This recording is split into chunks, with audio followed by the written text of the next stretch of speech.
নমো নমঃ শ্ৰীমৎ ভগবত গীতামৃত।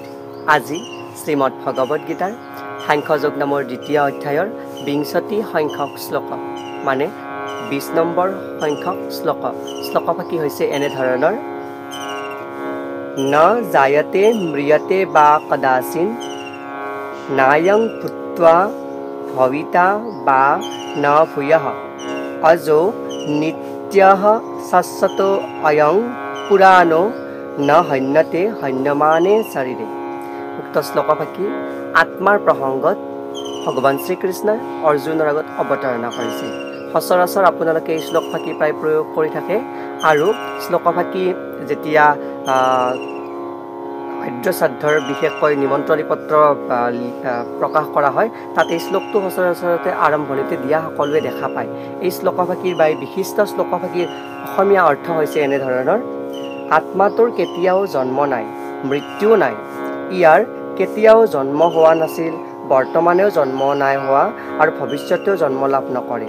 আত্মা হৈছে অজ, নিত্য, চিৰস্থায়ী আৰু আদিম। শৰীৰটো নিহত হ'লেও আত্মা নিহত নহয়। অৰ্থাৎ আত্মা হৈছে নিত্য, শাশ্বত আৰু পুৰাতন।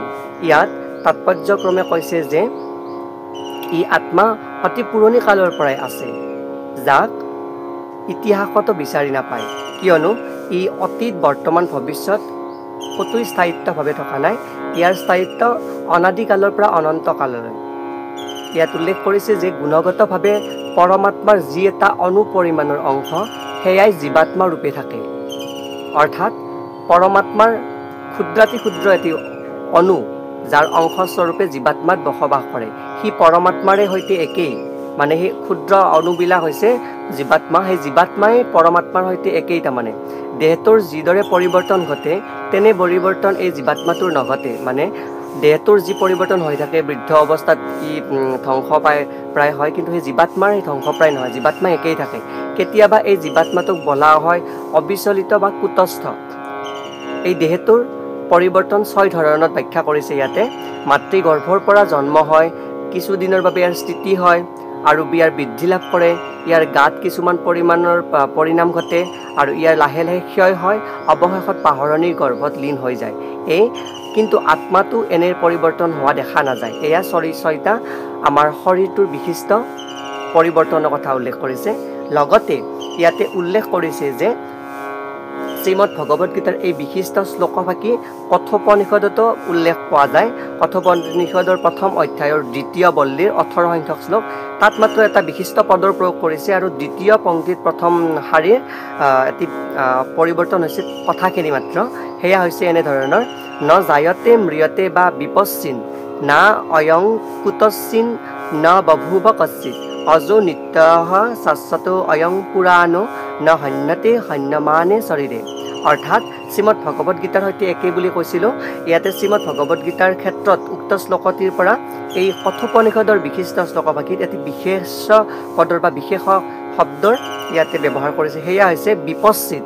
অৰ্থাৎ বিপশ্চিত মানে হৈছে জ্ঞানী বা বিদ্বান পুৰুষ। সেই বিষয়ে কোৱা প্ৰসংগত শ্লোকফাকি অৱতাৰণা কৰিছে। লগতে ইয়াতে আত্মাৰ স্বৰূপ সম্পৰ্কে আৰু কিছু কথা উল্লেখ কৰিছে যে আত্মাটো সম্পূৰ্ণৰূপে জ্ঞানময় বা সম্পূৰ্ণ চেতনাময়। গতিকে চেতন অৱস্থাটোৱে হৈছে আত্মাটোৰ লক্ষণ। অৰ্থাৎ আত্মা অচেতন নহয়, ই চেতন। আত্মাটো হৃদয়ত থাকে। আত্মা ২ ধৰণৰ বুলি উল্লেখ কৰিছে। এটা হ'ল অতি সূক্ষ্ম যি অনু আত্মা আৰু আনটো হ'ল সৰ্বব্যাপক পৰমাত্মা বা বিভু আত্মা। কথোপনিষদত আকৌ এটি বিশিষ্ট শ্লোক উল্লেখ কৰিছে। সেয়া হৈছে কথোপনিষদৰ প্ৰথম অধ্যায়ৰ ২য় বল্লীৰ ২০ নম্বৰ শ্লোক। সেয়া হৈছে অনৌৰণীয়ান মহতো মহীয়ান আত্মাস্য জন্তুৰ নিহিত গুহায়াম তমক্ৰতুঃ পশ্যতি বিতশোক ধাতুঃ প্ৰসাদান মহিমান আত্মানঃ। অৰ্থাৎ বিভু আত্মা অৰ্থাৎ পৰমাত্মা আৰু অনু আত্মা জীৱাত্মা। অৰ্থাৎ বিভু আত্মা মানে পৰমাত্মা বুলি কৈছে আৰু অনু আত্মা বুলি জীৱাত্মা বুলি কৈছে।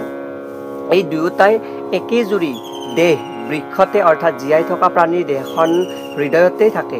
অৰ্থাৎ এজোপা বৃক্ষতে দুইটা পৰমাত্মা আত্মা বাস কৰে যদিও যিসকল বা যিজন সকলো পাৰ্থিৱ বাসনাৰ দূৰ হৈছে আৰু যিজনে সকলো দুখ শোক জয় কৰিব পাৰিছে কেৱল তেওঁহে পৰমেশ্বৰৰ কৃপাত আত্মাৰ মহিমা বুজিব পাৰিছে মানে এই সংসাৰৰ যি দুখ দুৰ্গতি বা শোক ভোগ জয় কৰিব পাৰিছে তেওঁহে ঈশ্বৰৰ মহিমা লাভ কৰিব পাৰে বা পৰমেশ্বৰক বুজিব পাৰে এই কথা প্ৰসংগত এই শ্লোকভাগীৰ অৰ্থ ইয়াতে বহন কৰিছে পৰমাত্মাৰো কিন্তু মূল আধাৰ হ'ল কৃষ্ণই অৰ্থাৎ এই পৰমাত্মাৰ মুখ্য আধাৰ হৈছে ভগৱান শ্ৰীকৃষ্ণ এই কথা পৰৱৰ্তী অধ্যায়সমূহত প্ৰকাশ কৰা হৈছে আনহাতে অৰ্জুন হ'ল এটা অনু বা আত্মা এই অনু আত্মাই নিজৰ স্বৰূপ পাহৰি আছে গতিকে অৰ্জুনক কৃষ্ণই নিজে বা শ্ৰীকৃষ্ণৰে নিজৰ নিৰ্ভৰযোগ্য প্ৰতিনিধি ৰূপে এজন আধ্যাত্মিক গুৰুৱে উপদেশ দি তত্ত্বজ্ঞান দিয়াৰ প্ৰয়োজন হৈছে বুলি এই শ্লোকভাগী অৱতাৰণা কৰিছে অৰ্থাৎ আধ্যাত্মিক গুৰুৱে অৰ্জুনক এটি অনুৰ দৰে বুলি মোৰ নিজৰে অংশ বুলি কয় এইদৰে উপদেশ দিছে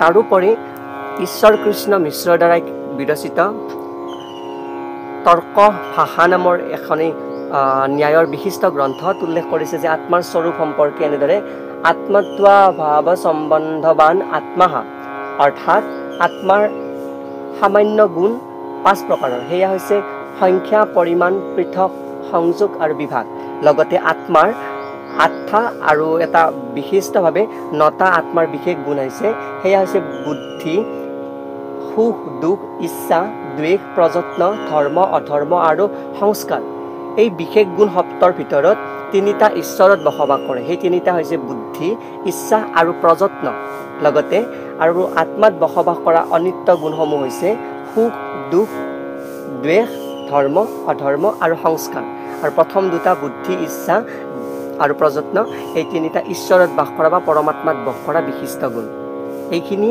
এই বিশিষ্ট শ্লোকভাগীৰ সৰল ভাৱাৰ্থ যাৰ দ্বাৰাই আত্মাৰ পৰিমেয়ত্ব আৰু স্বস্বনিত্য বিভু ৰূপৰ এই আত্মাৰ পৰমাত্মাৰ বিশিষ্ট স্বৰূপ ইয়াতে উপলব্ধি কৰিব পাৰি ধন্যবাদ